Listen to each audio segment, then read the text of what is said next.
All right, so let's start with that first question. What are all the subjects and topics you would recommend studying and learning about for real estate investing? And really what this is saying is, I don't know anything about real estate, where should I start?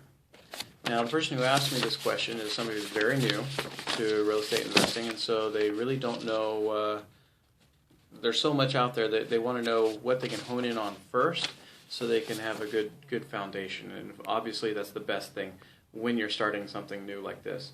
So these are the topics that I think would be best. When it comes down to real estate investing, it's all about money.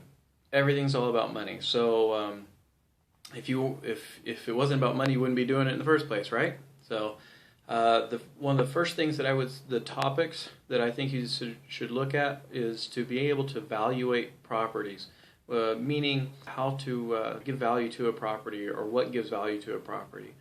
You need to understand what price per square footage and how adding a bathroom or adding a bedroom or adding a square foot to a property would add to its value.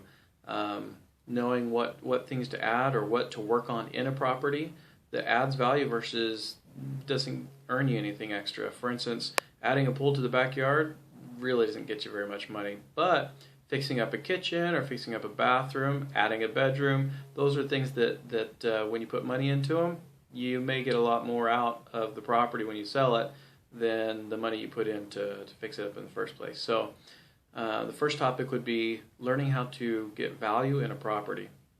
The next thing would be rehab costs. So as far as this topic is concerned, you want to know what it costs to have somebody fix something. You'll need to call plumbers in your area and find out what they charge per hour, so you know what the labor costs are.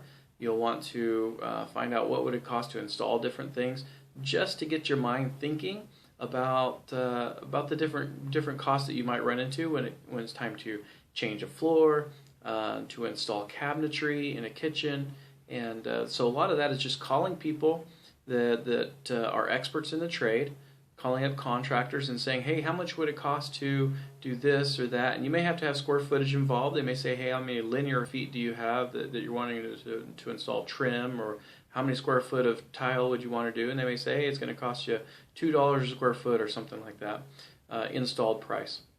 But you want to have those ideas so that when you do start looking at a rehab or looking at a fix and flip, you can walk into a house and know, hey, it's going to cost me $1.50 a square foot to replace the carpet, to get carpet and padding in here. And that way you can just start to put things straight into your mind, do the math in your head when you're at the property. Because when you see a good deal, everyone sees a good deal. And so you have to be able to move quickly with your mind. So the topic so far, once again, is to being able to evaluate property, finding what adds more value to a property than something else, and then what it costs to fix it in the first place. The next thing, the next topic, I've got two more. The next one would be closing costs, insurances, and taxes. You want to have an understanding of what percentage of the purchase price you're going to end up paying in closing costs whenever you buy a property. So this is going to change, obviously, if you use a realtor or when you sell the property, you're going to have to pay their commission, and when you buy a property, you may be able to, there are all kinds of little costs that are involved, insurance and taxes. Sometimes you pay taxes ahead of time, sometimes you pay taxes in arrears, depending on what state you're in. So you want to find out what you can expect to pay as far as property tax rates. Some may be 1% or a 2%, depending on what state you're in. Some places, like in California, they can be really expensive to pay property taxes. So you want to know what those are ahead of time, so you know what your payment's going to end up being.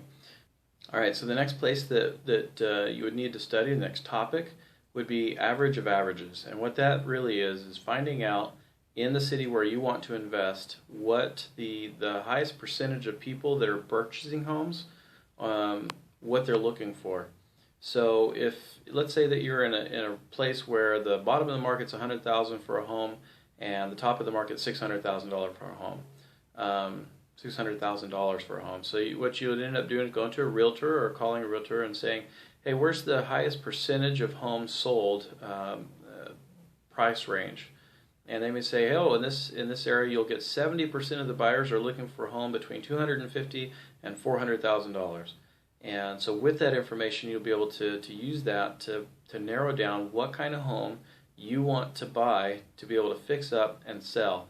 The higher the number of people that are looking for that kind of home, the higher the possibility is that you can sell your home.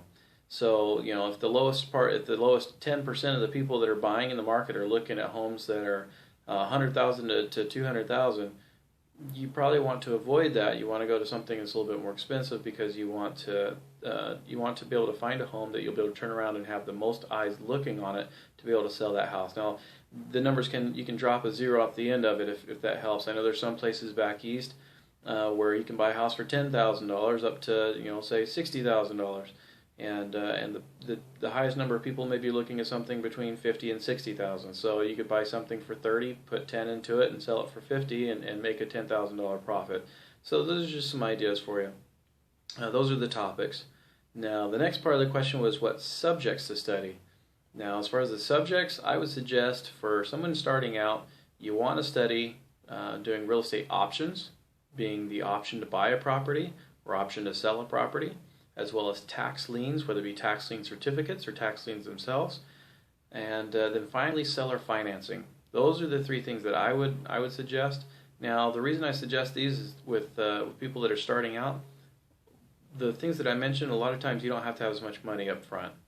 So if you're one just starting out and you're able to learn about options, you'll be able to buy a property, or at least the right to buy a property, for very cheap. The least that I've ever spent on an option was $20. So I paid $20 for the option to buy a property for 9 months at a certain price, and then I was going to go and sell that option to somebody else. So options can be a very good way for you to get in with debt-free investing, as well as starting out on your own. So the next one would be the tax liens. This is another way that if you don't have a whole lot of cash, you can actually pay somebody else's taxes and eventually own the property if they don't pay their taxes off. So this is another way that you can have little money or less money and earn money from real estate.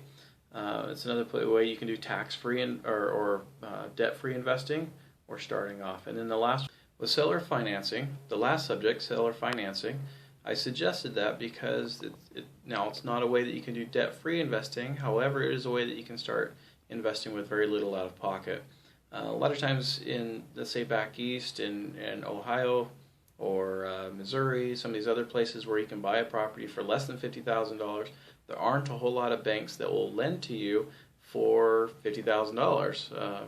It's not something they're interested in. They don't make a lot of money off of it. You look at $50,000 and let's say they get 5% interest, that's $2,500 in a year. So it's not a whole lot of money that they're going to make. Granted, there are some people that will lend you that money. However, in these areas where you have a lot of the cheaper properties, the people who are selling the home are quite often willing to hold the note. So when I say that, that means, let's say there's a property for $30,000. It's a single family residence, a house, and somebody's been trying to sell this for 6 months or so. You may be able to go in there and say, hey, for $30,000, I can give you $1,000 down if you'll carry the paper. And a lot of times they'll be willing to do that. So it's a way that you can put a very little amount of money down, still be able to buy a property, and this is a good way that you don't have to use your credit. So for those people that have bad credit or terrible credit or haven't even established credit yet, you can buy a house where somebody else will hold on to what, a lot of times they'll own the property outright, and so you can give them very little money down and pay them for 3, 4, 5 years, and then they want to have all the money then. So at that point you can refinance it or sell it before you have to pay them back, which is my favorite thing. Also, if you're finding a place that you can do that, a lot of times the rent is much higher than what your mortgage payment would be to them, and so you just take the rent and you pay them directly whatever the rent is and pay it off sooner, which would then have debt-free investing. So those are ways that you can get in early on with very little money out of pocket, or some of the ways you can do debt-free investing, which is my favorite way because it's less risk. So if you have any further questions, feel free to ask. Thanks.